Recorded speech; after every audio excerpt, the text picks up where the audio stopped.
Welcome to another video with information technology. In today's video, I'm going to show you how you can open an SRT file on Windows 11. Here I have this SRT file. As you can see, let me go to its properties. So as you can see, type of file, it's SRT or .srt. I want to open this.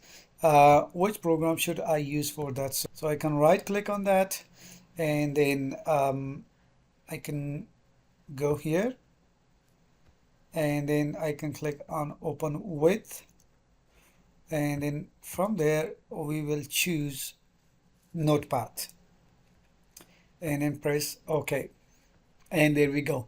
Here is how you can view this SRT file on your Windows system.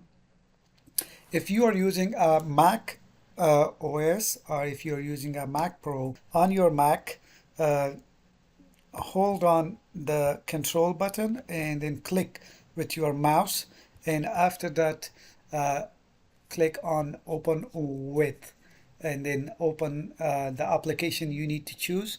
It's TXT application, and then you will be able to see your SRT file.